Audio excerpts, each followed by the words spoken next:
welcome back to the Gimme All Year Wrestling Podcast. My name is Dom. That's Anthony. Did you just swallow your tongue or something? I might have done. You might have done. I'm not sure. I've just given myself a real headache. It's worth it. It's worth it for the love of this podcast and the love of you, wonderful gayers. We appreciate you. What are we doing today, Anthony? We are on Wrestling Rewind, episode 58, and we are looking at Survivor Series 1996 from November the 17th, filmed in Madison Square Garden, New York. One of the greatest arenas and spaces of all time. Yeah, man. Isn't it great seeing that entrance? It's so weird because it's such a short entrance, but it's so iconic because of all the great events that have happened there in the years. It's incredible. We've got a few debuts in this pay-per-view, including the most electrifying man in sports entertainment, the Stalker. No, it's not actually his debut. It's Barry Windham, who was massive in his own right. We'll talk a little bit about what he's doing. He was in WrestleMania 1. Legendary as well. Man. And also The Rock. Yes, with his electrifying Throw. shoulder breaker. And his astounding and jabroni beating Throw. flop. Crossbody. It's quite interesting. I really enjoy these episodes. The Rock, there's some interesting stuff about him. Really good hair. Going to his debut. No, he hasn't. I liked his hair. No, he doesn't. Sonny's proper obsessed with him too. That's kind of creepy. Understandable. Yeah, I'll tell you what the real stalker is here. Tammy Sycho, Sonny. Yeah. Hey, you watch it. You watch it, love. Hey. You protect. We're protecting dear old Rocky. Yeah. He's so adorable now with his fluffy hair. We'd have to be protected from Tammy Stitch if she went behind bars. Right, number one UK film at the time was a film called Kicking and Screaming. Don't know. No. Robson and Jerome was the UK number one song. What becomes of the broken-hearted? I think. Oh, wait. That's what becomes of the broken Yeah, man. hearted. Yeah, rubbish. Is that the one? Yeah, they did like covers of like loads of different songs. I think there was in like a really bad Sharp, if I remember rightly, or something like that. Sharp. Do you know Sharp with Sean Penn? Sean Bean, thank you. They did that. There was like Comrades or something. It was an ITV like weekly historical thing. Nope. And then they just started singing songs. They did Unchained Melody, didn't they? That was number one for ages. Yeah. They did White Cliffs of Dover. Everyone loved it. Weird. Into the first match. Doug Furnas, Henry O'Godwin, Phil Lafon, and Phineas I. Godwin. This is interesting. They gave a massive push to these two dudes. Oh, yeah, man. To win. And then... Yeah, the British Bulldog. It was versus the British Bulldog. Leave Cassidy, Marty Jannetty, and Owen Hart. Get it out. Get what out? Your sounds. My contribution to the podcast today is just going to be like, meh. Yeah. So we've got a couple of new people in that lineup of names that... Do we care about them names? Yeah, British Bulldog and Owen Hart. Leave Cassidy, yeah. Marty Jannetty. Of course we care about them. Oh. It's Al Snow. Okay. Who liked one of our posts on Instagram. Cheers, Al. Did you see his interview the other day with Chris Van Vliet? No. Great. Really Al good Snow, interview. Legend. Really good interview. I want to go back. I'm going to go back and I'm going to watch more Al Snow. Still living with a gimmick, you know? Like, speaking to head. Yeah, even in his interviews. Doug Furnas, let's talk a little bit about him, because obviously he's debuting. Doug was a powerlifter before entering the world of wrestling or sports entertainment. I've got an idea. Can we get a gay head? Gay head? G-A-H-Y? D-A-H-Y. Yeah, we can. Yeah. Just for the... Yeah. When Al Snow debuts, you can buy a mannequin head and you can write G-A-H-Y. What do you mean when Al Snow debuts? On our podcast? Oh, no. When Al Snow debuts as his gimmick on the show. Which on the podcast. Oh, right. Okay. Yeah. I mean, we could probably interview Al. You want? Yeah, cool. Let's do it. I mean, Let's make it happen. I'm going to buy, in fact, live on the podcast, I'm going to buy a mannequin head so we can have it on the podcast. Cool. Make it happen. I'm going to do that. Cool. I'll go into the podcast because I feel like we're only starting out. When we talk about Leave Cassidy, I'm going to do it live. Cool. On air. Does that make sense? Yeah. No, it doesn't, because we've already talked about Leave Cassidy. No. Live on this podcast, I'm buying us a mannequin head. So Doug Furnas, he was a powerlifter before entering the world of wrestling, specialising in squat lifting, eventually squatting 986 pounds. That's Yokozuna and a bit more. That's a lot of weight, man. That's a lot of weight. Yeah. He was allergic to chalk. Facts. Random. Well, facts. no, it is a really interesting fact because he was into powerlifting, so he couldn't use chalk to get the grip of the handles. I thought that was interesting, and I thought I'd share it with our viewers. How did he do it? He didn't use chalk. Yeah, I know, exactly.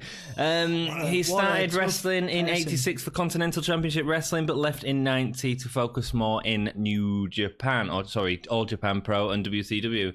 In WCW, he would be in a stable with Sting as the Dudes with Attitudes, feuding with the Four Horsemen. And then he started teaming with Phil Lafon, who's also in this match.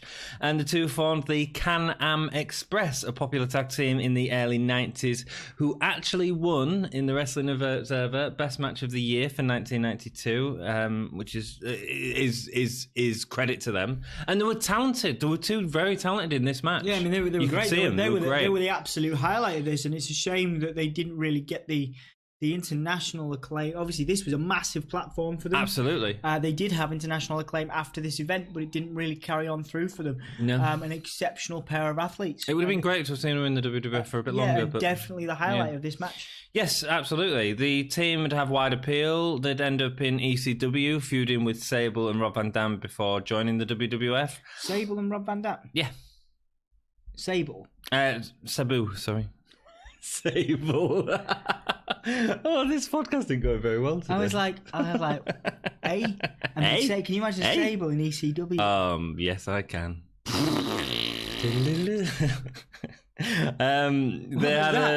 was that sound? You were like, I was dreaming. Do that again. It was. Is that what you do when you dream? Yeah. I don't know. I was out of it, man. Make weird sound. At the Survivor Series, they failed to get over, and they'd end back in ECW in 97. After retiring wrestling, him and his wife would run a group for abused boys and also raise bulls on his family farm. Wow, which I hope that the two are separate. Which one was that? That was Doug. Doug. Yeah, and Phil Lafon, he was discovered in a Canadian gym in 1983 by Davey Boy Smith. Well, there we go. That's lucky, innit? And the Dynamite Kid, and would head to the Heart Dungeon to be pulled apart systematically by Brett's father. Obviously, he went to Japan, formed Can-Am Express with Doug Furnas. I mean, both of these guys are great. His fantastic. Career spans a lot with Doug Furnas. Fantastic. Interesting. Cool. Into the match. Obviously, the Bulldogs are part of the heel team. Would have been nice to have seen more of the heel Rockers team. Yes. But heel Rockers 2.0, no one really cared, did they? Unfortunately not. No. Yes, not enough about Al Snow and not enough those about are just irrelevant, aren't they, really? No, they could have been better, but they never got the push. They never got the momentum, unfortunately. Because obviously everyone cared about Shawn Michaels. Yes, understandably. It's never going to be as good the second time either, man. Never going to be as good. Look at the Brothers of Destruction versus DX and Crown Jewel. Although Jannetty and Lafon started off, there's a lot of quick tags with Lafon and Al Snow. Were as neat during this match as you'd normally expect from Al Snow at this point. Yeah, he's... Because, he's a talented guy, Al Snow. Oh, yeah, totally. Everything slows down when Phineas gets in the ring. Himself at this point. No. He had a brief solo run as well, and it was kind of, looking back on it, very awkward, I think. Yeah. I think he'll look back on it the same way. Yeah, probably. Everything slows down when Phineas gets in the ring, although Al Snow does manage to slam him. Owen then brings in the speed. It's Owen Hart. Anytime he gets in the ring, man, just brings something. Oh, yeah. It's the same as Hogan. I'm not, I hate Hogan. But when he come into a Royal Rumble match, you can't deny that it suddenly felt elevated. That's momentum, isn't it? That's what I mean. And Owen had that same. Whenever he come into a match, it elevated the match. I mean, there's a lot of momentum, on Owen's side. And I think that like I say, I think the two best performers of this match are the two tag team members we've mentioned. But Owen always, like I say, just amps everything up. He does. Owens brings in the speed. The heels beat on Phineas. He just gets beat in the ring for ages, and it gets really boring. And it makes him look really weak as well. Henry Godwin gets a slop drop on Jannetty for the win. Owen comes in against Godwin, and a quick back heel kick sends him out. He's the only guy, aside from Tyler Breeze, that's ever made a heel kick look devastating. Yes, he certainly is. Bulldog takes out Phineas with a heel kick. Spinning heel kick. Spinning heel kick. No, Savio Vega. 1, 2, 3 kid had a good one too. Savio Vega had a good one as well. I'm sure there's more, Dom. I'm sure there's more. Bulldog takes out Phineas with a power slam. Cool. Furnas is in the ring, and now the Godwins are out. We can actually start getting into some action. The Godwins really sort of dragged this match down for me. A really nice slam to Leif Cassidy. I'm normally a bit more of a fan of them, but I think they were really sloppy. No pun intended. Yeah. No, I agree. Really nice forward slam. No, I don't agree. I didn't like the Godwins. No, that's what I'm saying. No. They were sloppy today. No, I didn't like them in general. No, I think they've been rubbish, to be honest. Yeah, well, wait till you see Midian, and then we'll talk. Cool, we can talk then. Really nice slam to Leif Cassidy. Leif Cassidy looks aggressive. Owen pops into the ring with a drop kick from out of nowhere. Kennedy. Obviously, Furnas can work, and Owen works really nicely with him. And this is where the best part of the match is. Staying in control, Bulldog gets his delayed vertical suplex. Lafon hits, there's a really nice segment where he hits a beautiful reverse suplex off the top rope to eliminate Leif Cassidy. Really, really nice. Not often we saw a reverse suplex at that point. Crowd start getting into it. He delivers another great spinning heel kick to Bulldog. Owen Hart with a belly to belly, harking back to his days with Yokozuna. I quite like how Owen took the belly to belly from Yokozuna. These two teams, man, great chemistry. Incredible. Great chemistry. Bulldog goes for a low blow on Lafon. Lafon eventually pins Bulldog with a crucifix going into a small package, but as Bulldog is leaving, he blocks Lafon's leg. Boo. Owen continues to work it over using the ring post for leverage. Owen kicks in the sharpshooter, but Furnas interrupts him. Lafon reverse kicks Owen Hart to get the hot tag, and Furnas comes in, delivers a drop kick, a snap butterfly suplex, a release German for the pin. That German. It was great. Yeah, but look at, do you see Owen's head? Yeah. I was like... I mean, wow. And it's not that. The drop kick looked really good, and the guy who was doing it to was Owen Hart. One of the better drop kicks of this era. Yeah. It was great. The match was okay after the Godwins were gone. It's a real shame. And now you're right, and also after the New Rockers, to be fair. Yeah. No, they didn't bring a lot to the match. They didn't. It should have just been them two. Shouldn't it? And what a shame that we're not going to see any more of these guys. Yeah, it is a real shame, isn't it? One of the very few we've had in the series that have just come and gone. I mean, it does happen. Oh, it does, yeah. Have just come and gone, but with such an impact. Yeah. We often see people go that don't look good. Oh, yeah, yeah. I mean? Yeah. But these guys actually genuinely, what a showing. Do you know the real weird one? The guy that they seem to be like weirdly pushing but not really making any effort with it was a Shane Douglas, man. Dean Douglas in WWF. That was so weird. He just sort of disappeared. Shane Douglas, man. It was Dean Douglas. It's interesting. He comes up soon, and his gimmick was. I mean, they rehashed it with another guy in recent years. The same teacher gimmick. It's done. I mean, it doesn't work. I thought the Genius did it better with his poetry, to be honest with you. I thought that was better. Anyway, Mankind interview in the Boiler Room is next. Really Paul Bearer is going to be in a cage, but says, "I'm not an animal." I've noticed this thing that he starts to do. It's like, "I'm Paul Bearer and you're not." That whole thing. I mean, my voice was terrible, but you know what I mean. I'm Paul Bearer. And you're not. Yeah, go on. Mankind says, think back to Buried Alive, and he's not afraid of the form that Undertaker will take. There's been a lot of talk about what form Undertaker's going to come back as. Is he going to be reborn now that he's come out of the grave? Blah, blah, blah, blah. And he says that he's going to eat him alive. They are saying, since Buried Alive, that he'll be reborn. So, yeah, there we go. Shark cage match next with Paul Bearer hoisted in the cage. This is the first shark cage match we've seen. What do you think of the shark cage match, man? As a concept, genius. I don't know, man. It's a bit weird, isn't it?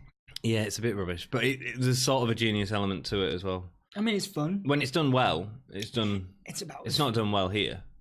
It's about as fun as House of Horrors match. No, it's way better than that. The thing is, it's like Okay, so we've got Paul in a shark cage. That's fine.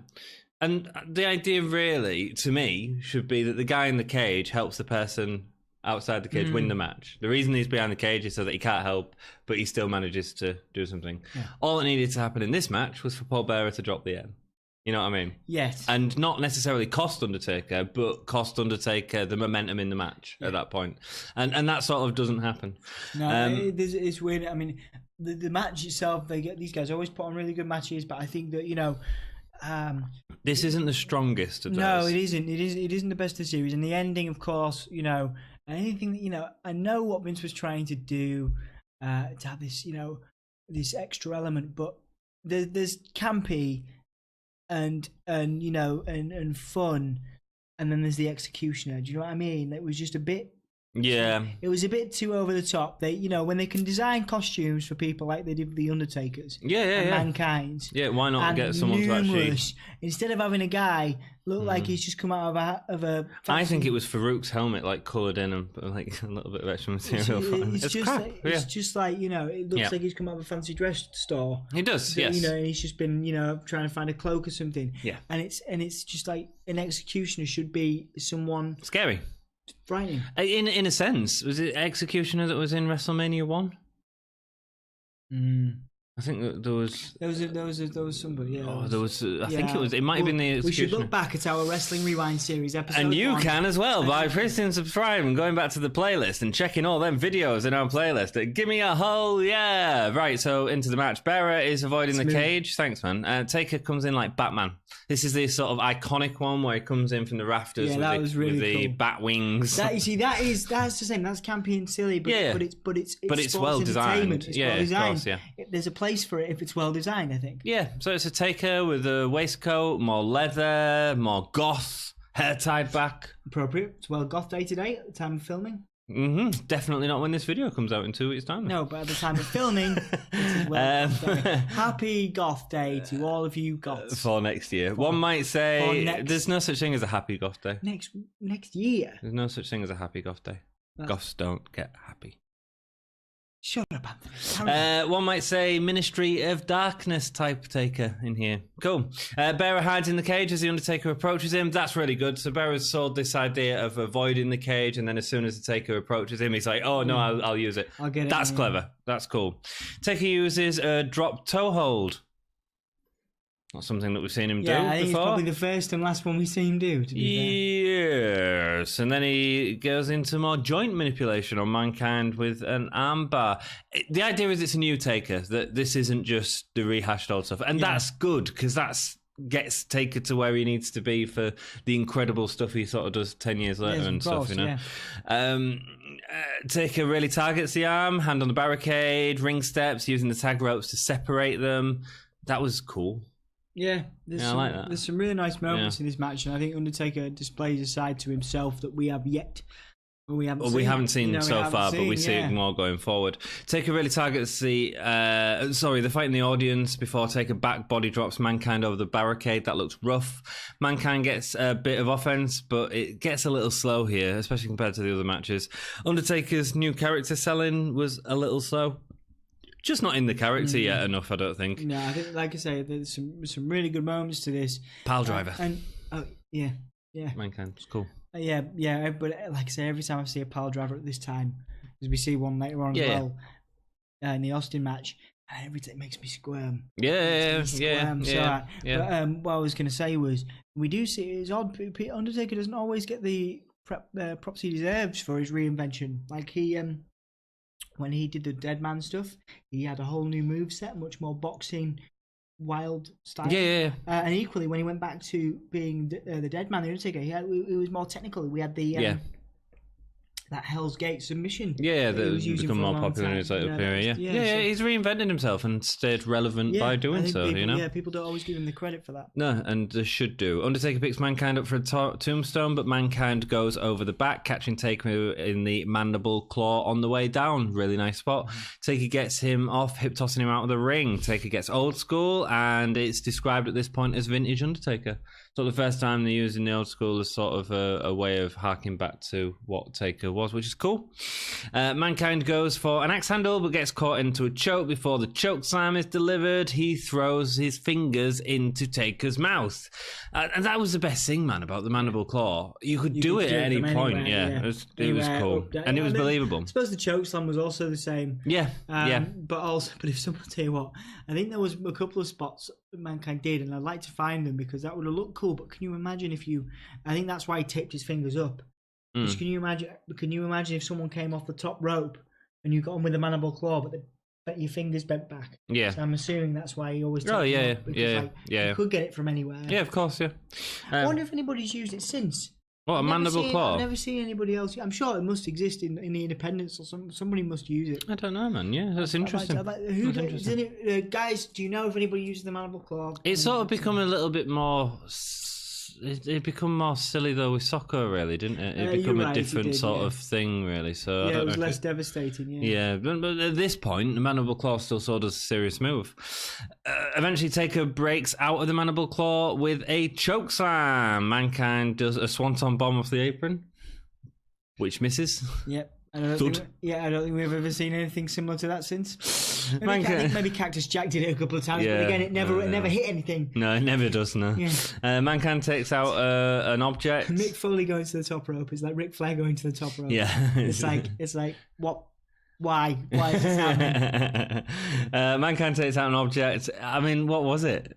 What object was that? It looked like a comb that was wrapped in tape or something. Yeah, like a stick. Like a tiny little stick. It's a paintbrush. Yeah. Taker, I'm going to paint your face. Like a paintbrush, but without the brush bit. It was real weird. But it was sold as this it's a bit like Jerry Lawler, I've got something vicious in my hand, but there's nothing really vicious in it. Which is actually just pubic lice. Jerry Lawler's devastating pubic lice. Is that a true story? Yeah, that's what he used to do, yeah. He used to pick up his pubic lice. That's when he went into his, and then hit him, and then the actual force, so the pubic lice would jump off his fist into the face, and that's what would cause him to react like that. You're joking? Yeah, I am, yeah. It took me a second. Good. Mankind gets on Taker's back, and Taker flips it over to hit the tombstone and get the win. Paul Bearer is lowered from the cart cage. Oh no! I still can't believe the end didn't come into it, man. Yeah, should have done. No, this wasn't great. And the Executioner comes to save Bearer because who cares?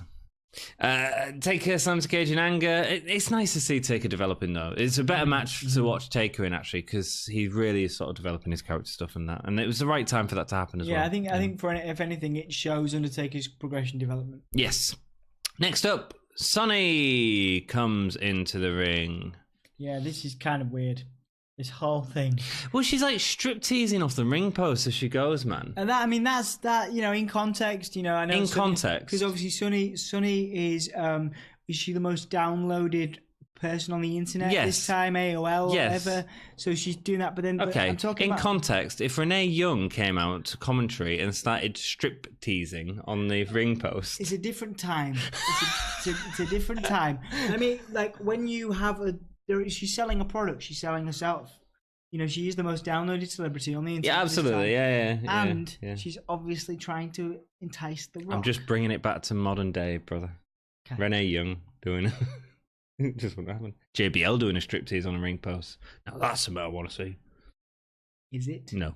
Right, so this match is Jake Roberts, Mark Mero, Rocky Maivia, and the Stalker versus Crush, Goldust, Jerry Lawler, and Hunter Hearst Helmsley. We've got some debuts here. Let's talk about the Stalker. I just don't. Why? Yeah, the Stalker's on the face team. Why is this? Why is the Stalker? How is the Stalker a face? What is this? What is this gimmick? Why is it here? Why is it on the face team? So many questions. I mean, the Stalker is well known. He's Barry Windham. He's been in the WWF before. He's the son of Blackjack Mulligan. He was a well-known wrestler. And we've already talked about him because he was in WrestleMania 1 in the US Express with his brother-in-law, Mike Rotunda. Since then, he's been to the AWA. who is IRS. Since then, who is also Yowie Wowie's father. Since then, he's been with the AWA and NWA, but more significantly, he's been working a lot in Crockett Promotions, Jim Crockett Promotions, and he was one of the Four Horsemen. Like, we know who he is. It's a big deal, huh? Pretty big deal, right? And we're bringing him back, and he's a stalker. He's a friendly stalker, but he's a stalker. I don't know. I mean, it's weird, isn't it? Sonny was more the stalker in this match, and she was quite ominous. When he went to join the Four Horsemen and turned heel, it was a shocking heel turn in WCW. He's a massive legend. You know, so I don't understand why they're giving this rubbish gimmick and just say, here you go. I don't know. Weird. I don't know. Rocky Maivia. Let's talk a little bit about him. With his fluffy hair and his adorable little cheeks. Yes. So cute in this match. We'll do a little bit of random stuff because we ain't going to talk about all of his career because, wow. He was arrested multiple times before he was 17. Really? Yeah, man. He was fighting, theft, check fraud. Anyone can turn the life around, Dom? Rocky did it, man. Just quite interesting because nobody talks about that. Yeah, it's true. You know, and it is true. Anyone can turn the life around. You know, no matter what's happened. Looked like he was going to be a future football prospect, but injuries stopped him from getting into that. So he trained alongside Tom Pritchard, obviously his father, Rocky, and Rocky Johnson, and he was trained in the class with Tom Pritchard alongside Mark Henry. Quite interesting that Mark Henry was trained in the same class. They have a very good relationship. They have a very good dynamic. Those two are still very good friends. But in terms of in-ring performance, it's sort of different levels, really, isn't it? He took it so far. The Rock was a different size, different athletic ability, different pedigree, I suppose. So he had a couple of house matches, which one of the Pritchards, I think it was Tom, had got him. No, it wasn't. It was Pat Patterson had got him the house show matches, and he'd face jobbers, but it was basically tryouts. He'd end up going with the USWA, tag teaming with Bart Sawyer. They won the tag team titles twice. Dominic, do you know what The Rock's first name was in the USWA? No, I do not. It was Flex Kavana. Oh, maybe I've... Flex Kavana. I think I might have heard a story about Flex. I think The Rock talks about it years later in an interview. Cool. Yeah. Cool. He's very good at self-parody, The Rock. Oh yeah, absolutely. He brings it up. I think he's tweeted about it before and stuff, and brought it up to have a joke on it. Yeah. Clever. Obviously, this is the debut. Rocky Maivia being a combination of two names: his father's name, which was a wrestling name, which was Rocky Johnson, and his granddad's, which was Peter Maivia. He was sold as a third-generation superstar, and that's sort of a big deal at this time. The idea was he was the first third-generation superstar. Not necessarily, but that's how they were selling him on commentary. Later, given the name Blue Chipper.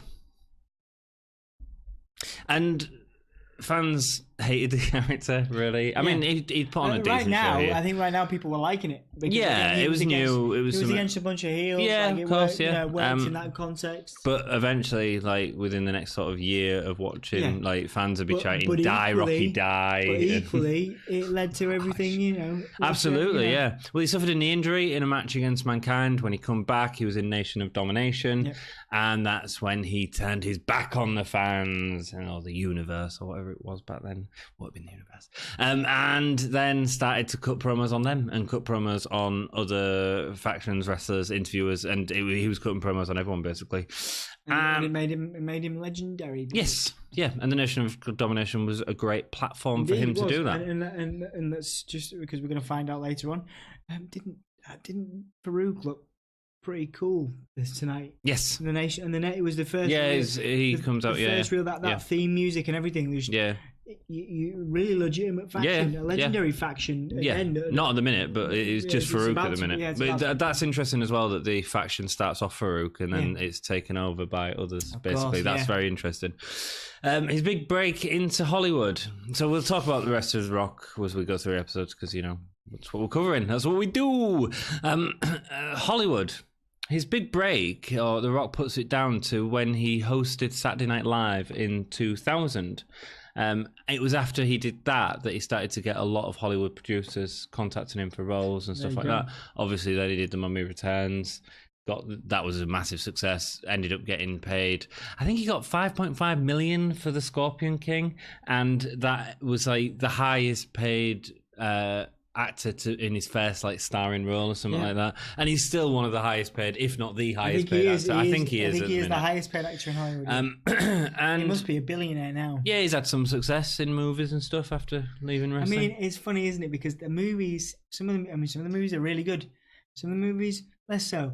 But I think, you always know you're getting the Rock in it. Because he's so self-aware, charismatic. Yeah, I think it's because he's so self-aware and charismatic. I think he carries it off quite well. He does, yeah. And I'm not necessarily a massive fan of action movies, but then when I hear the Rock's in something like San Andreas, let's use it as an example, I'm like, well, I probably wouldn't normally watch that, but I watched Jumanji. Right. The Jumanji remake. I haven't seen that yet. It's pretty good. No, cool.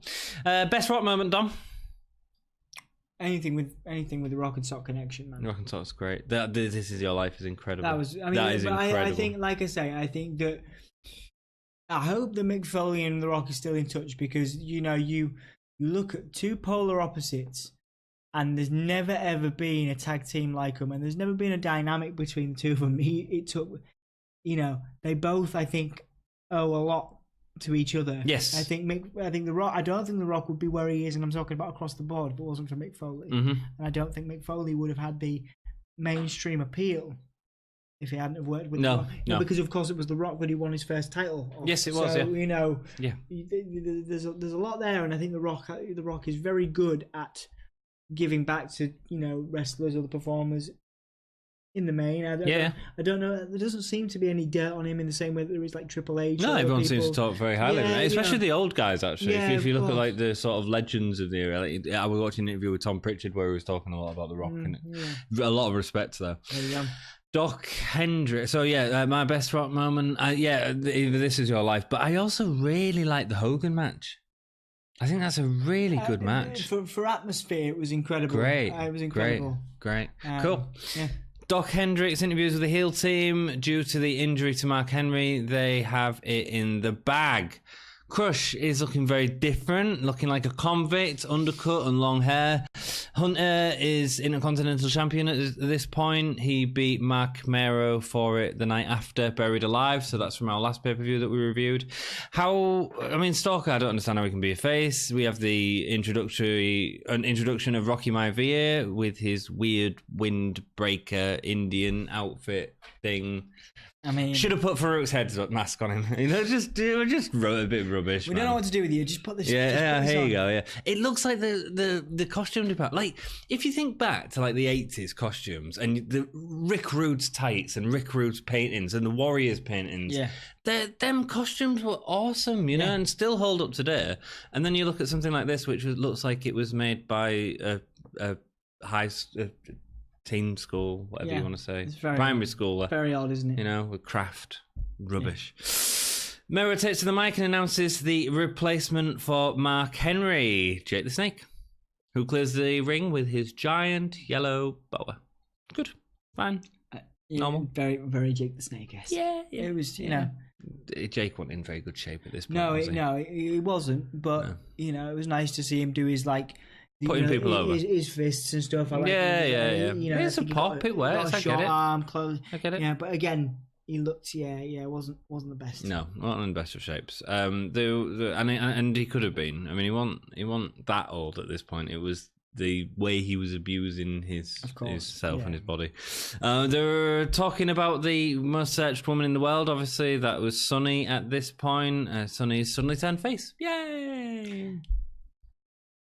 She's sort of face-ish in this one. Yeah, I've got a lot of issues with the way she was creeping on The Rock. Yeah? It was weird. What's your issue with it? Weird. Maybe the lady likes The Rock. Can't you just let a lady show her affections? Well, I tell you what, it's not hard to like The Rock, you know what I mean? He's a good-looking man. The love had turned her into a good person. Okay. Mero and Goldust again. Some nice work with these two. Yeah, these guys have really good chemistry. Really good with the armlock takedown. Every time Mero gets to tag, Hunter tags himself out. The idea is that Hunter doesn't want to get in the ring with Mero after winning the title off him after Buried Alive. All the heels attack Rocky. It's nice as Lawler clotheslined him and he kips straight back up. Quite a lot of energy there, actually. The sort of it changes for the Rock. It becomes a different sort of energy. Doesn't I mean, I think it maintains. I think he's. Is it just a different sort of energy? Oh yeah, the kip ups don't happen later. The kip ups do happen. He still does them. He still does them. But it's a different kind of. It's more of an electrifying. An electrifying kip up. So at some point you got charged. Right, fine. But this is a fast Shawn Michaels skip up, is what I'm saying. You know what I mean? He rocked. I think he rocked one of those against CM Punk. Did he? He just do him. Hunter comes in against Rock, something we might see more of in the future. Rocky selling is over the top, but that's okay. It always was. Like, he was sort of known for overselling, really, especially with Stone Cold, and that made him a star later on. It's good in a similar sense to Michael sort of overselling. It's good. It's not silly. It's good. Sonny starts having a go about Vince in a toupee. There's really funny stuff, man, with Sonny on commentary. It was great. Yeah. Vince started to have to describe what was happening in the match. Like, he even named a few moves just to get out of the conversation with Sonny. Yeah. It was great.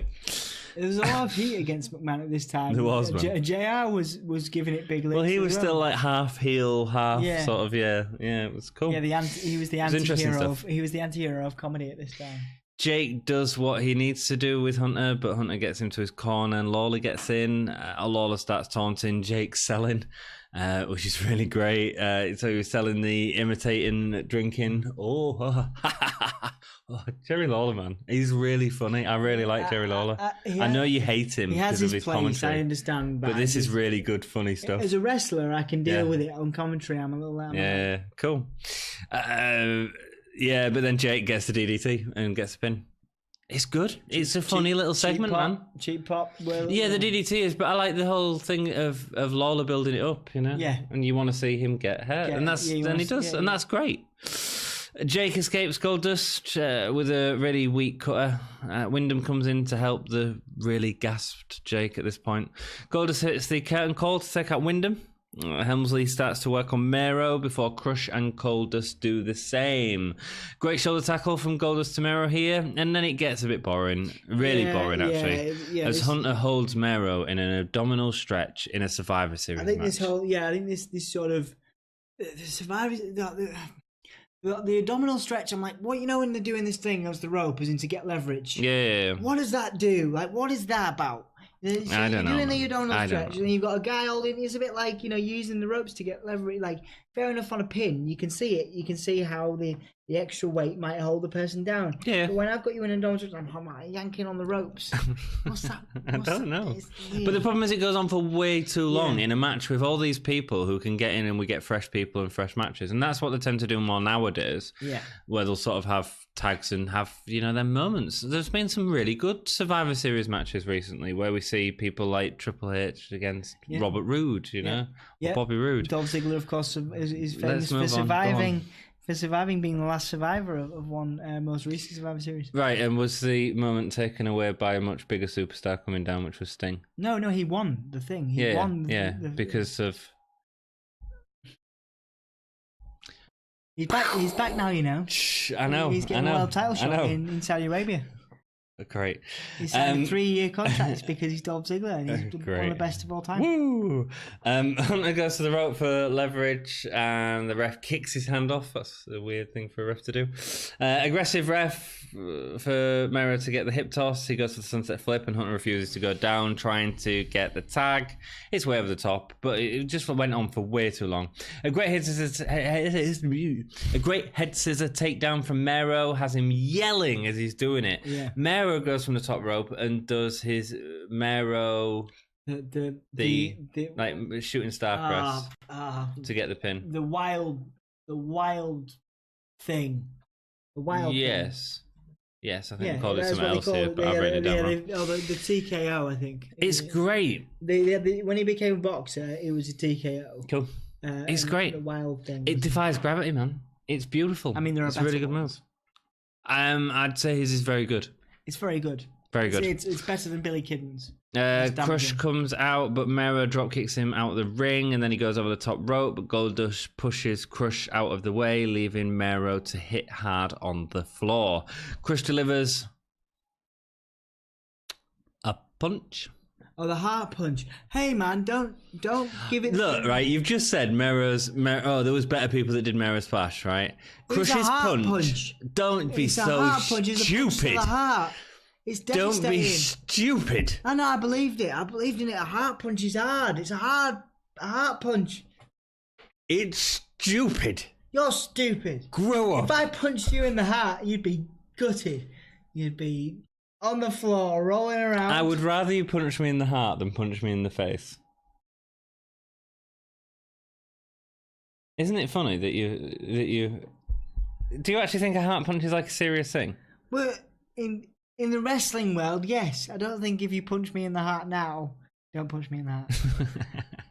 I don't think if you punch me in the heart right now, it would be that big a deal. But in wrestling, you've got a flipping Cobra sock. Yes, that's fine. That's funny. This was supposed to be a serious finisher that had come with Mero doing all this really good stuff, especially with Goldust. I'm even bigging up Goldust here, and then he comes in and he goes, "Hang on, I'm sick of I'm sick of you bullying me on this podcast." Right, I'm moving the microphone for a second. What are you looking at? Because I'm going to find out. I'm going to be like, how serious is a heart punch? Oh God, here we go. I need to know. It's not a real thing. Let's move on. Chest. Blow to chest may trigger potentially dangerous heart rhythm. Good. So, right, yeah. So what you're saying? Yes, I understand. I understand what you're saying. It could jump the heart, which would then cause you to have heart difficulties, which could kill you. I understand that. So what you're saying is this heart punch killed Matt Mero. No, but it got him down for a 3 count. So he died for 3 seconds. I'm not saying. It's rubbish, Dom. It's the rubbish finisher. It's absolute junk. It comes at a really rubbish point. Mark Mero does a lot of work. Crush comes in and it's a punch. It's rubbish. It's not worth it. It's rubbish, Dom. Will you stop? Right, listen to me. Listen to me. What is the worst finisher? Is it the worst finisher of all time? Yes. Really? Yes, potentially. It is a rubbish finisher. No, so the Cobra. The Cobra is a better finisher because it is funny. This is not funny. This is just stupid and boring. It's as bad. The worst finisher is probably the finger poke of doom. But actually, I'd probably say that's a bit more funny than this. Who used the finger poke of doom? Kevin Nash against Hulk Hogan in WCW. Oh, yeah, but that was like... Yeah. That was a joke, though, right? Right. But that's what I'm saying. It's rubbish. Rubbish, rubbish, rubbish, rubbish. I also promised to find a mannequin head, so I'm going to do that too. Cool. Rock and roll, let's go through the rest of the match because it still carries on. Mannequin head. Crush gets another heart punch. Do that later. I can't find one that's any good. No, you can't just... He's searching for a mannequin head and he's like, oh, I'm just going to find an Al Snow mannequin head. What? Dude, you've got to buy a wig and you've got to do some makeup and you've got to love it. Here you go. Okay, cool. It's kind of the same, and I just write. Do that later. Yeah. Do that later. How much is it going to cost? $9.99. There you go. We found one. The new Gimme a Whole Year mascot is coming to a screen near you. Right. So Crush has Mero out of the match. With the heart punch, the devastating. Crush then gets another heart punch and eliminates Jake. It's a heart punch. To a guy like Jake, that means it's a big deal. Yeah, but to a guy like Jake, it is a pretty big deal. But wow, that is weak. Rocky is the last face on the team. I tell you what, would you like to get into a fight with Crush? Would you like to fight with Crush? Take his heart punch? Anything. Dude, what's the worst finisher of all time? That could easily be. No. The People's Elbow was not a devastating move, but it was as devastating as the leg drop. It was entertaining. It was fun when he did it. You went, shuffle. 5-knuckle shuffle. It was more fun. It had something about it. Right? If Crush had gone, You know, it would have been more interesting. You know, I've just realised what that is. Dude. I've been watching wrestling for... That's really funny. I've only just figured out what that means. The moment where Dom realises there's an innuendo. Right, funny. let me get through this awful match. Rocky is the last face on the team. Crush holds his arms up. The crowd chant no, yet the idiot babyface still goes for it.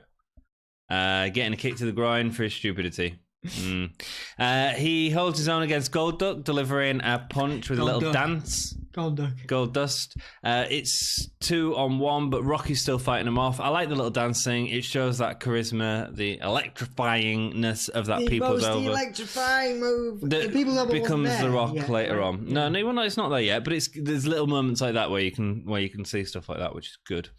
Goldust delivers a low blow and holds Rock for Crush to deliver another heart punch. Whoa, watch out! Obviously, Rocky moves out the way, and Goldust. Does he get a heart punch? So yes, he gets a heart punch. Yeah. So then instead he gets a cross body to pin Crush before delivering a shoulder really breaker. Bad flop body. I've never seen anyone do any worse than that right there. That was the worst crossbody I've ever seen. But it's a better finisher than a heart punch. And then he delivers that shoulder breaker to Goldust, which is, again, really weak. If you diss that push again, I've just moved this microphone, and if I have to move that microphone again, I'm gonna hit you in the head with it. Yeah. Because you need to stop insulting the heart punch. The heart punch is out there. Well, I mean, it's a debut, right? He's debuted in the company. He's won a Survivor Series match against some legitimate contenders who clearly knew he was going to... We're talking about The Rock now. Yeah. I want to legitimize Crush. I think Crush was great. Okay. I think his heart punch was great. Don't be stupid. And it was the best look he's had. I don't know. Right, I can't tell if what's worse, his finisher when he did the heart punch or his head crush finisher. Yeah, he did have some really weird finishes. He had some awful finishes, man. And I think this was a time... this is a really good idea. This was a time where he looked legitimate, though. His gimmick here was... That's better than a heart punch. His gimmick here was good. Before, he didn't really find... it was all multicoloured. And he had his orange tights. Well, he's like a thug now. He was the Hawaiian, and I think now he's good. And then he goes on to the biker gang, which I think I've something of the apocalypse. I've referenced Disciples of the Apocalypse. DOA. DOA. So that's cool, Cool. Next match is a good one. I'll move my. It's a very good match. I've put the head in my basket. Fantastic. So we can have it. Fantastic. Next time. Get your notes back up. Yeah, Bret Hart versus Stone Cold. Right, this is brilliant. Right, let's go into the match. This is the best thing I've seen from both guys. It's to determine the number one contender. I'm going to run through the entire match, Dom, and then we can talk about little moments if that's okay, because I've wrote loads down and I just want to get through it. Yeah, it was a great match. Brilliant. Bret Hart package at the start. He's back after 6 months off and has accepted the challenge of Stone Cold. Stone Cold has constantly been chatting about him, saying if he comes back, I'll retire him, that sort of stuff. And Austin doesn't care who you are. He's been attacking Brian Pillman at this point. Mm-hmm. He's a dominant heel in WWF. So many great promos shown here. It's great seeing these iconic Stone Cold moments where they're all sort of spliced together. Then we get a Stone Cold interview. He isn't concerned about Bret Hart. Cliches are cliches, and a butt whooping is a butt whooping. He's so good. He's so good. Again, I don't always rate Stone Cold Steve Austin, but this was believable. He was vibrant at this time. This was new. This was fresh. This is a bit like having, how the Firefly Funhouse has injected something into a terrible product. He was injecting stuff into products. I am not saying. I think obviously you can't compare WWE's product today to then because this was good. This was really good. The whole WWE at the minute. Kind of gimmicky, but still better than today. This was like a Firefly Funhouse, Scary Bray injected into this time. Stone Cold Steve Austin was the butt exciting new thing. He was the butt whooping, bad bottom of WWE. This time. Well done. No swearing. Still time. Bret in an interview says the one thing Austin doesn't have is fans in Madison Square Garden. He's looking for respect. I'll be honest. It sounded like Austin had fans when he comes down. I mean, he was over the heel. This was this was you know what I mean? The glass breaking, the beginning of it all for him, really. Yeah, and do you see the fans already turning to Austin fans? It was a time, you know. I think this ushered in the Attitude Era, and I think one of the parts that the Attitude Era never left. The Attitude Era has left a stamp on current products. Is that tweener thing? You know, the before the Attitude Era, you booed the bad guys, and you cheered the good guys. Yeah, this is the first time I think we're seeing now the lines blurred, because you know that Sycho Sid also had that in the main event too. The lines are really blurred between the what is supposed to be a bad guy and what's supposed to be a good guy. Really blurred, and that's partly because of WCW, I think, more than anything as well, and maybe the time as well. What you think that? I think WCW really brought out the grey and really encouraged the grey. So you think it was the WCW? You think? Yeah, I think so. I think it was because I don't think WWF would have done it if it wasn't for WCW, because WWF were just still playing that good guy, bad guy thing. So what was WCW? I watched WCW. I didn't notice any well, even like Scott Hall and Kevin, the NWO stuff, man. I mean, that's all completely great. That's the coolest bad guys in. You are right. You know? No, good point. I understand that. Yeah, I see what you're saying. Yeah, so I do see what you're saying. Good point. Yeah, right. I'm going to get through the match and then we'll have a chat. They get into each other's face early on with Austin flicking his fingers into his face. It's classic Austin. It's great. Austin keeps talking to Brett, but Brett pushes him away. It really looks like they're both going for it. They're both angry. The Unlock takedowns from Brett don't have an answer by Stone Cold, and the crowd are chanting, "Let's go, Brett." It's slow, right? It is slow, but it's technical. And it all works perfectly. Austin tries to put a sleeper on Brett, but Brett turns it into a hammerlock. This is probably the most technical you'll see Austin, you know? Yeah. It's great. And anytime that Austin goes for Brett, it's reversed and the exact same opposite. It's very clever. It's very similar in that sense to WrestleMania 10. Yep. You know, the Owen Hart and Bret Hart. It's very clever in ring. Austin gets a stun gun to Brett, hanging him on the top rope. That was his finisher in WCW, stun gun. Then really uses the ropes to attack Bret Hart.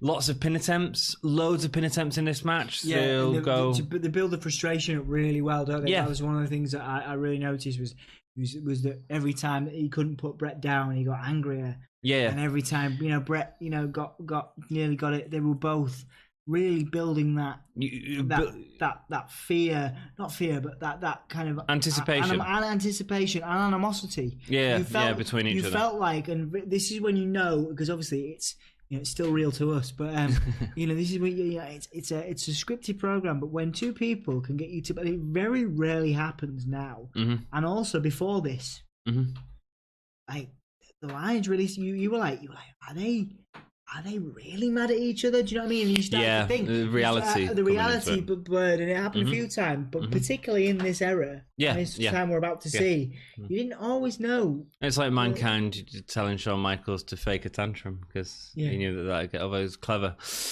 Lots of pin attempts. So they'll go from a submission move to a pin attempt, but it's not. It's not to the detriment of the match. It doesn't slow down the match in a sense as they get back up and do what else they have to do. And a lot of wrestlers would use that as a rest period, you know? Then the two go to fists, and it's all Austin who comes out on top. Hart comes back with a clothesline, atomic drop, side Russian leg sweep before a bulldog is countered with Austin pushing Brett into the turnbuckle. We get that awesome turnbuckle spot that Brett was so good at. They both go to the top turnbuckle, but Brett reverses a superplex, sending Austin face first into the mat before driving an elbow to him. The two then go on the outside, break the barricade, fighting over it before Austin collapses the entire barrier, which is great. Yep. Austin slingshots Brett into the Spanish announce table. Jim Ross points out that it always happens to the Spanish announce table. I think that's great, man. That's great. Austin sets Brett on the table before delivering an axe handle. It was there was sort of it was an axe handle elbow thing. He's very good at.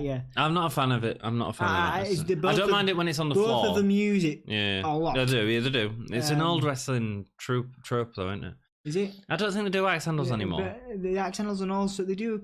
Velveteen Dream does, but maybe that's why. Yeah, because he's harkening back to the classic era. Does the kind of it doesn't look devastating at all. Brett's particularly good at Austin. Also, they're on the second rope and they do the kind of. It's a very popular 2K move as well. Off the second rope and they just drop the elbow, front facing. Okay. I'm sorry, I'm lost. Yeah, we'll keep an eye out next time. Yeah, if you watch it, Austin and Brett do it both a lot. Even when Hart is getting back into the ring, Austin is using that time to attack, suplexing him back into the ring. So it's not just like move from spot to spot. They're actually working on ways to get into spots, which is clever. The brawl again. This time, Brett gets the advantage and delivers a stun gun to Austin. Again, clever reversals, psychological from what we had at the start of the match. Yeah. The brawl again. Brett delivers a pile driver to Austin, which nearly gets a pin. A black and pink outfit delivering a pile driver to Austin. Done. Yeah, it cringes every time I see. Every time I see. The only one I don't cringe at is because it's so. But that's the thing.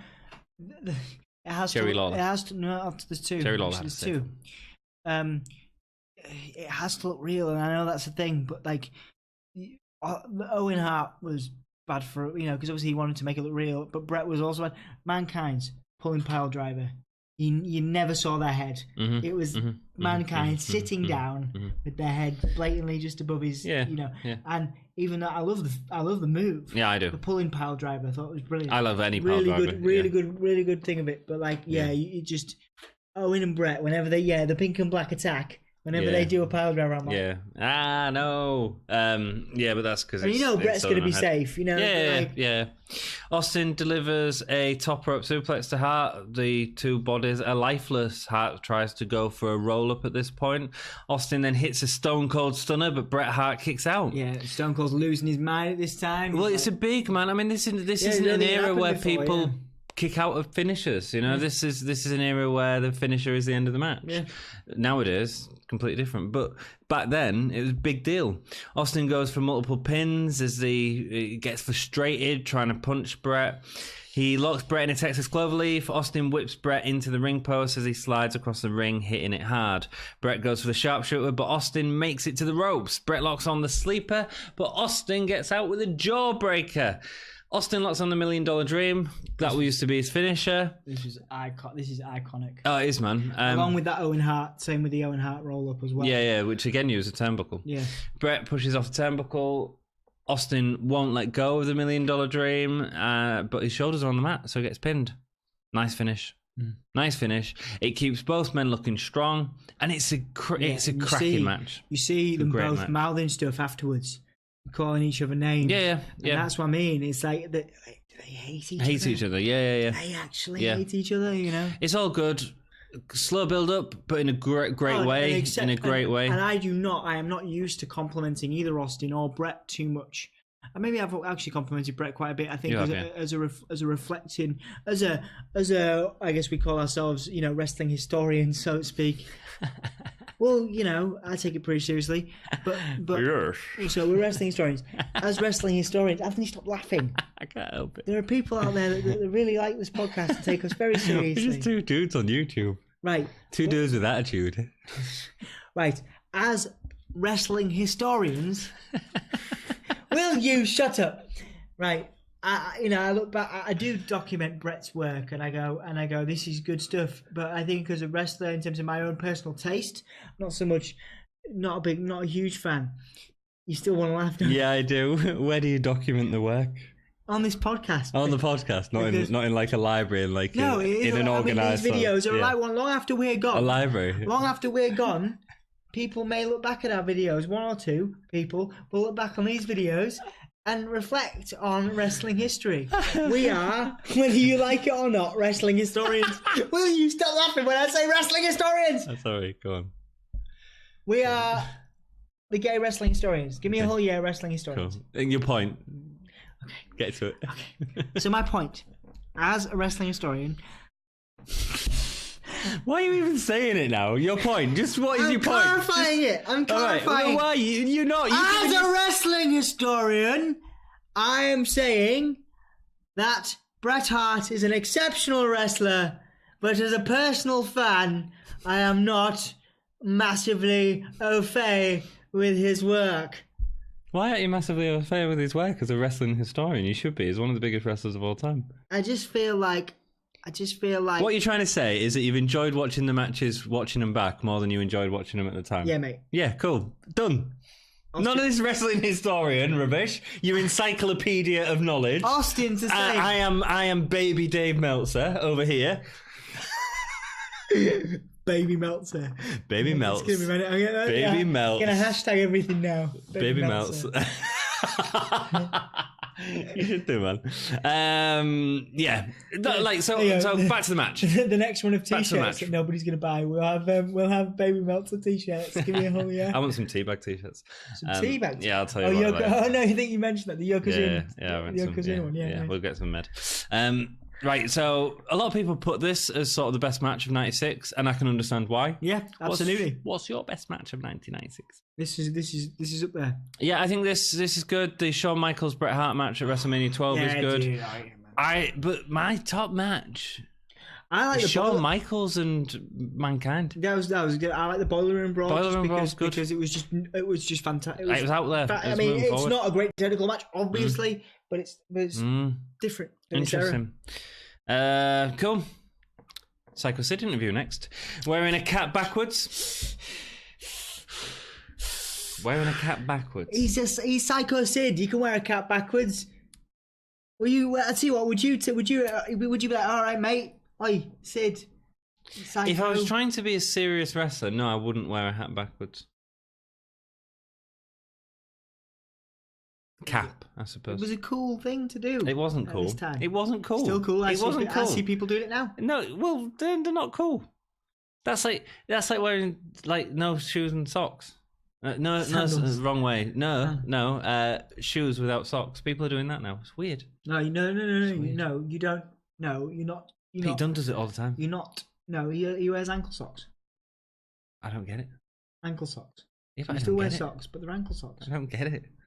I don't get it. Because you have to accept you're a wrestling historian. You're not a cool, young, fly, hip dude. Right, let's get through it. Like I said, interview wearing a cap backwards. He'll do everything it takes to walk out the WWF champion.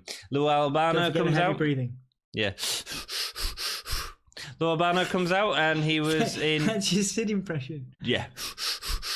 He was inducted to the Hall of Fame the night before, Lou Albano. Yeah, it was cool. He's come out. I heard about that. That was nice. And he joins the Spanish announce team. That's cool.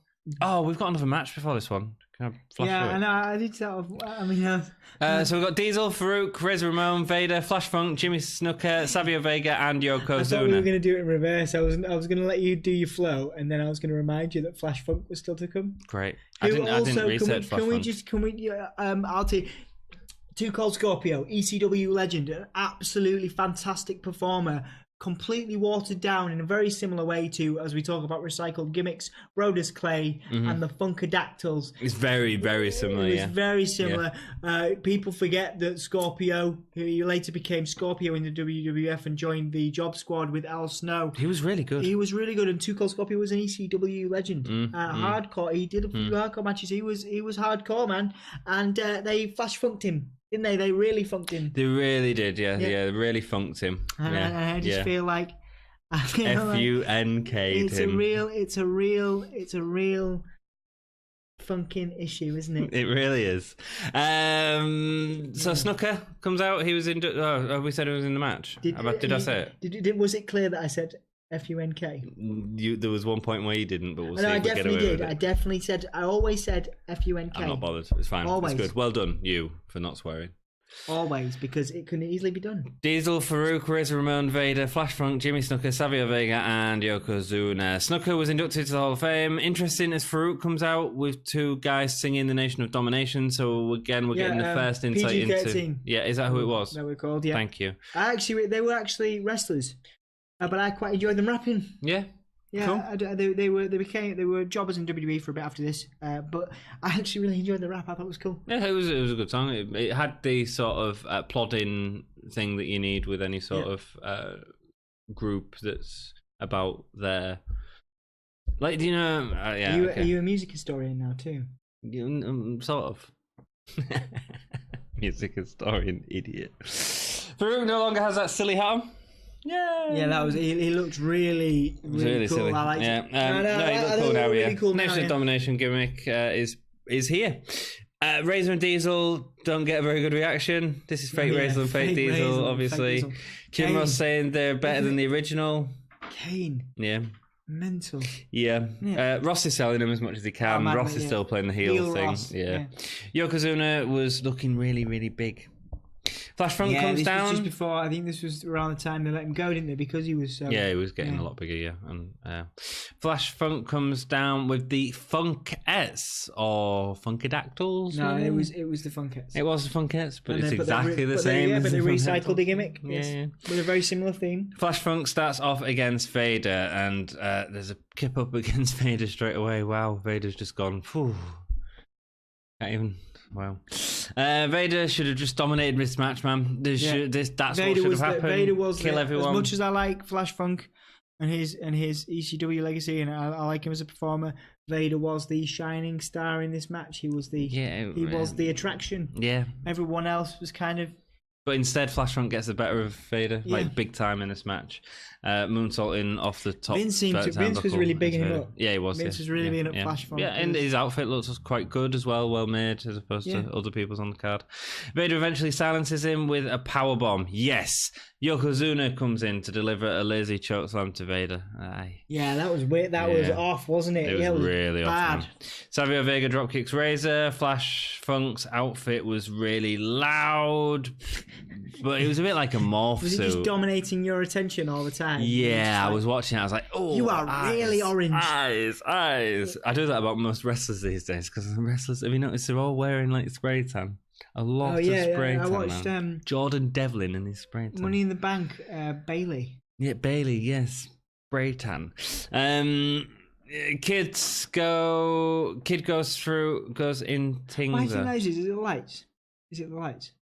No, it's because they're wearing too much. I mean, you have a little bit on, so you don't look pasty, like unless you're Paige or Sheamus. But yeah, they're way overdoing it. Some of them. Good thanks, man. Good speed, always in position. Sets up for a great spine buster from Farouk. That's really nice. Vader comes in against Snooker. Snooker slams Vader for a pop. Yay! Yeah. Snooker was a mystery part. That was a cool pop. It was a cool pop to have him there, and obviously he got the splash, which is good. Yeah. I mean, I feel weird. You feel weird about cheering. It's such a shame because obviously he had such a great legacy. And he looked okay. He looked better. He looked better. But it's an old guy that didn't. He looked better than Jake the Snake did at this time. Yeah. And it's a shame because obviously you can't look back at his legacy now and think, but. Yeah. Vega hits a spinning heel kick on Diesel, but Vader pulls the ropes down for Farouk to beat Vega on the outside. He gets the jackknife powerbomb and is eliminated by Diesel. Snooker gets a body slam on who did he do the super flash splash? Super flash splash was I noted this down because I think was it? No, it wasn't. No, it was Razor. That's right. Yeah, I've wrote Snooker twice. To get the pin on him, and it hit him with some force as well. Diesel comes in and beats the hell out of Superfly. I've just realised all of my notes are ripping into the fake Diesel, fake Razor gimmick. Yeah. Because I love Kane, and I think Kane was been, but it's just like, I mean, it's the kind of thing that. WWE do next week because they're just throwing things out. You're right. I was just about to say that. You're right. Next week we're going to get someone else playing Stardust and Goldust. Yeah, or like a Kenny Omega or something, or like we'll get Zack Ryder out here with a wig on, and he'll be throwing the or Undertaker as a 17-year-old child. Oh man, Undertaker as a 17-year-old child, a young wrestler. 17 is not like that young. Why would they? Because I don't know. Why would they put fake Diesel and fake Razor out there? I don't know, Dom. I don't know. What I'm saying is WWE was stupid then, and sometimes it's stupid now. It is really stupid. Really stupid. just the vision of Undertaker. Just what kind of ring gear would a 17-year-old wrestler wear? I don't know. There's a 17-year-old wrestler. A singlet, like one of those, those like tight black thing with the... no, if he was coming as the Undertaker, he'd just wear what the Undertaker wore. Oh, you mean as a 17-year-old? Oh, my word. You mean as a 17-year-old Oh, you Undertaker? are so difficult. Yes, no, I mean a 17-year-old Mark Calloway coming out, Dom. That's exactly what I mean. It was very confusing. I didn't know what you mean. I thought you were just like some Undertaker just impersonating some 17. No, well, he could do. I mean, that's how rubbish WWE is at the minute, and can be. And will you stop? R-Truth is the 24/7 champion, and he's doing a really good job. Move on. Stop talking about modern day because it's not relevant when this comes out 2 weeks later. Snooker gets a body slam on Razor. Yes, we've done that. Diesel comes in, beats the hell out of everyone, starts throwing chairs around. It's a disqualification. Yeah, everyone just chucking stuff about. What a load of rubbish this match was. Yep, really weird. Video package showing all of Michael's wins since WrestleMania. Sid is struggling within himself. Sid has a champion's appetite. Insanity. Yeah. Shawn Michaels was Jose Lothario, important for later on in the match, versus Sycho Sid. We talked about that last match way too long, man. Yeah. Let's move on.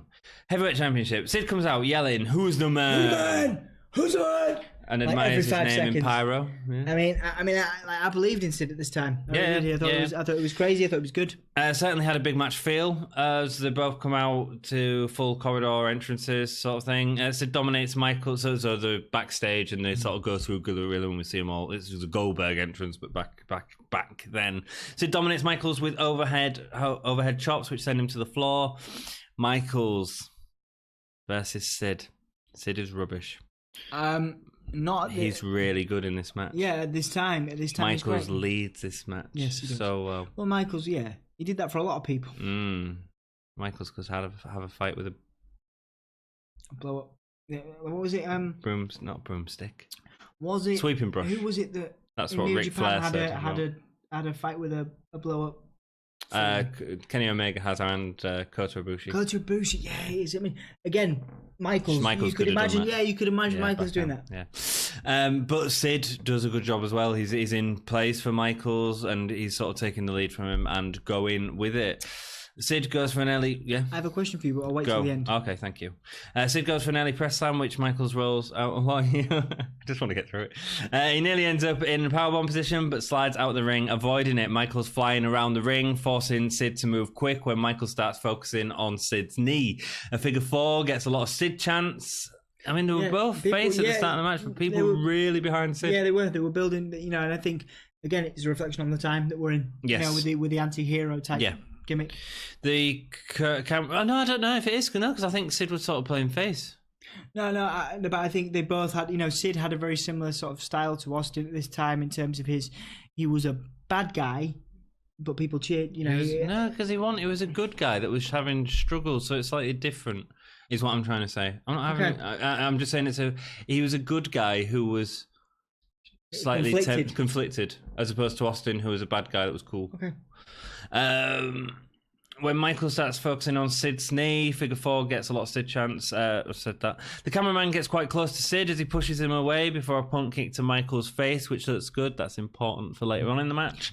Michaels is getting a lot of boos for constantly going for Sid's knees. A lot of boos for Michaels.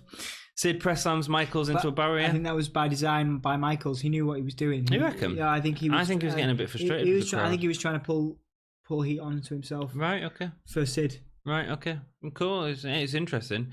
I felt the barrier, so Sid press slams Michaels into the barrier. I felt the barrier was a bit overused in this pay-per-view. We see a lot of spots into the barrier. Sid catches a crossbody from Michaels and turns it into a backbreaker. Really nice. You can see that Michaels is getting frustrated by the boos, really sort of selling the underdog here.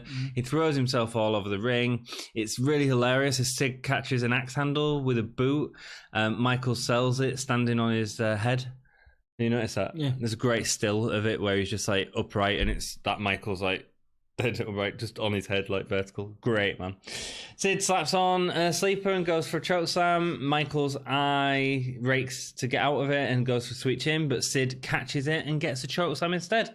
Nice, quick signature finisher. No one can get it. He gets him up for a powerbomb, but Michaels gets a roll-up instead. Sid hits a power slam on Michaels, and it feels like a really hard-fought match. Sid grabs the camera and goes to attack Michaels, instead hitting Jose Lothario. Which is a huge turning point in the match. Obviously, we've had this build, we've had finishers and signatures already, and it still hasn't got the match done. Sid becoming the face in the match. Which again, I think... And now he's become a heel. It was done by design. Yeah, Michaels, probably, but again, I think, they'd obviously crafted this story pretty well together. I'd say Michael's cricket reference to the story. I've seen what Sid can do in a match. His signature music, but he's worried about Jose because he's holding his chest in the ring. Mm-hmm. They never say heart attack, but that was the the impression. Yeah, it was a heart punch. They said they do say heart attack. This is I hope he's not suffering from right. Okay, yeah. So the implication is that he might be having a heart attack. So Michael goes to go check on him. Sid throws Michaels back in the ring, who goes for a crossbody, but Sid ducks as he hits the ref. Sean again goes to check on Jose, and Sid attacks him with a camera from behind. He gets him back in the ring and hits him with his powerbomb for a really slow 3 count from the ref. Which gets a pop, followed by boos. Yeah. Clever psychology stuff, really. Very really good. Yeah, and obviously Michaels is interesting as well because Michaels here, which we've never seen before from anyone, I think, but he goes straight out to Jose Lothario building the story. He goes, to build a story that he's genuinely concerned. Yeah. It's good. And then Sid goes out. Starts fist bumping everyone. It's actually quite cool. I thought it was all right. It's a weird dynamic, but I like it. Yeah, I thought it thought it was an all right ending. She was like, "I'm the man. Who's the man?" Mm-hmm. Fist bumping everyone. He celebrates. Yeah. He celebrates for ages. Cool, So he wins title. Sid, vicious, is good enough for a title. It's fine. You got what else to say about the match? It was a good match. It was a good match. I think both of them came out looking really good. Yeah, it was a good match, especially for Sid. Like, a good showing for him. Yeah. Well done, Sid. But I think he's the kind of guy, he's like the Undertaker now, where he can look really good because of his power moves and his big moves, but he doesn't have a lot. He's not technically if you've got a guy that can work around that, yeah. If not, no. His Bulldog matches were awful. Bulldog's good. Cool. Michaels goes to check on Jose and leaves with him being stretchered off while I like the selling of the injuries too, like falling up the ramp but nearly falling over. That was cool. Anything else to say about that match? Nope. No, I'm a fan of it more than I am most about. Like I love Sid as a character, but again, I agree that his matches aren't always the best. But I thought it was really well done. Is that the opposite to Bret Hart, that you sort of so you like Sid as a kid and you watch his matches and you go I think in our situation as wrestling historians we've got to look back at these with mini serious mini melts over there. There you go. I think we've got to look back at these seriously and objectively, and I think that like I say, I look back at I wasn't that excited by Bret as a kid, and I'm still not that excited by Bret as a kid as a gimmick, but Bret. I'm still excited about Bret now as an adult, but he's very talented. Whereas Sid, I'm excited by his character, but again, I recognise his ring ability isn't great. Yeah. It's cool, isn't it? It's interesting. Yeah. Okay, stars for this pay-per-view? 2.5. Yeah, I'm going to give it 2.5. Good number. Yeah. Some good matches. Survivor series matches were a mess this year, though. Really, apart from the first one, apart from Doug Furnas and the Font, they were great. Standout performers. And The Rock had a decent-ish showing. The sold it, man. I'm never going to get over that shoulder breaker. Yeah, no, or Sonny's creeping, but fine. Yeah. Okay, stars. So best match. Easily Austin. Hart and Austin. Yeah, Austin. Easily Hart and Austin. Best performer. I'm going to go with Austin because he sold Bret's kickouts really well and the frustration. I'm going to go with Austin. Cool. I'm going to go with Shawn Michaels because I think he did incredible to get such a good match out of Sid. Ultimately, he did great. He did great. He really sold it.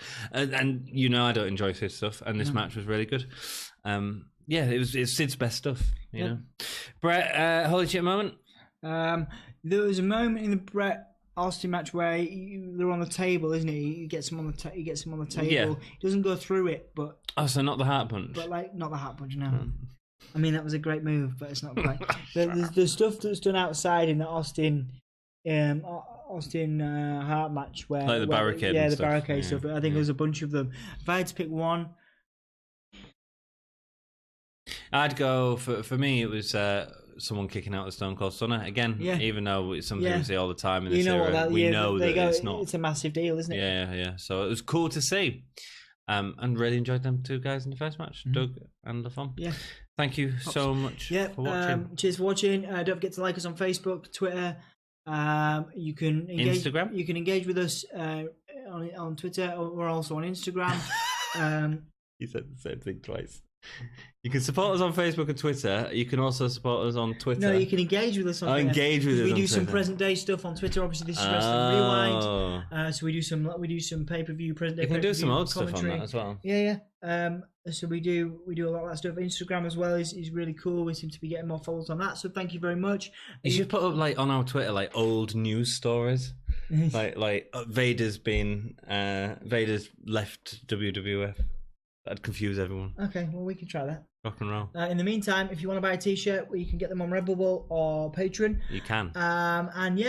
We've got mugs too. We've got mugs. We've just drunk our tea out of them, so you can have a cup of tea out of them. I enjoyed that pay-per-view. Yeah. So we appreciate you. We appreciate you watching. We have been your wrestling historians, Dom, Anthony. We'll see you soon. Keep it gay. Heart punch.